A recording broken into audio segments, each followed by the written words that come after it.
Singapore Airlines says that it could be forced to lay up to 2,400 staff because of COVID-19. The airline says that it's affected by what it calls a long road to recovery in an industry that's been battered severely.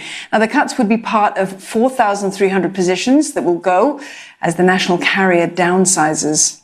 All three of its carriers would be affected: Singapore Airlines, SilkAir and Scoot. Around 1,900 positions were removed by a recruitment freeze, natural attrition and voluntary departure schemes. SIA says that these have allowed it to reduce potential job cuts to around 2,400 in Singapore and across its overseas stations. The airline expects to operate at under 50% of capacity by the end of the current financial year. It says global passenger traffic is not expected to return to previous levels until around the year 2024. Now, SIA says that it is in a particularly vulnerable position because it doesn't have a domestic market. Well, for more, let's speak with Matt Driskill. He's editor of Asian Aviation. Matt, good evening. Let's start with some number crunching. 4,300 positions across the entire SIA group, but the potential job cuts, they might be reduced to around 2,400.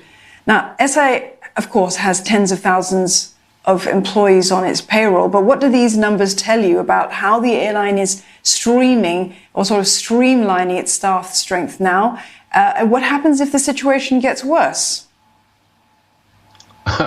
Very simply, if the situation gets worse, and let me go back to the beginning of this. This is not an aviation-caused problem. The problem is a global pandemic of COVID, the COVID-19 virus, and it's affecting every single part of the travel chain. So it's not just Singapore Airlines, it's the hotels, it's the car rental companies, it's anyone that's connected with travel. Singapore Airlines is a great brand. It's a great company. I love flying it. I've flown it many times in first class, in business class, in coach, or economy class. But the problem is, the longer this virus continues and the longer that countries shut down their borders, then that's going to increase the pain for Singapore Airlines, as we've discussed, because it has no domestic market. You're not going to fly from Changi to Bukit Timah or to where my son goes to school in the west of the island. I mean, there's just simply no domestic market. But again, Singapore Airlines, it's a great company. It's a great brand. It will return when international travel returns. But all of that depends on when countries ease the border restrictions and the quarantines.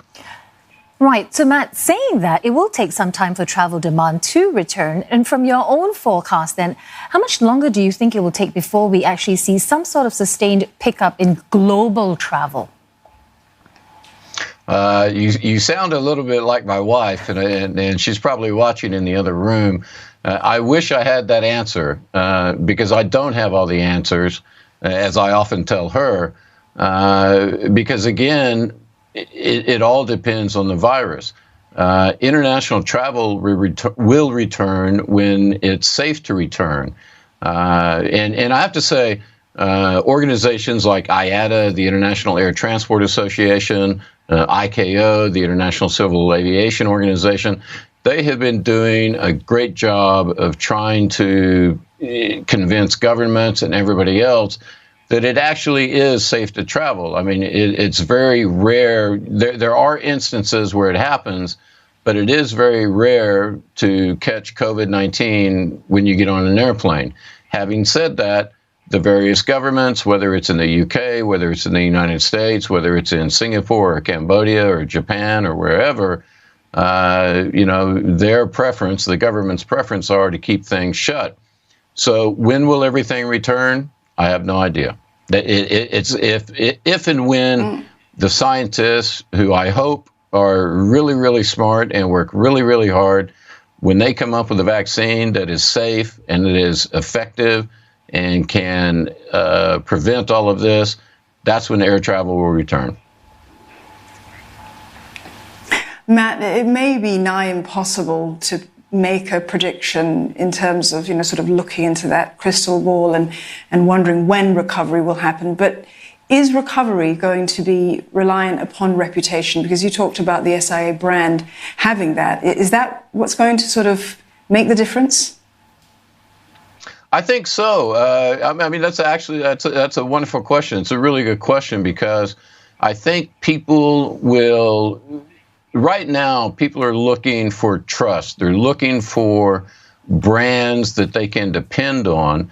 And as I said earlier, Singapore Airlines is a great brand. I mean, I will fly Singapore Airlines anytime, over and I won't mention any names on air right now, but especially over certain low-cost carriers. But absolutely, people are going to look for things that not just airlines, but other companies. They're going to put their trust in those companies, and Singapore Airlines is a company that you can trust, I think. So reputation indeed, up there. Thank you so much, Matt, for speaking to us and sharing your insights. Matt Driskill there, editor of Asian Aviation.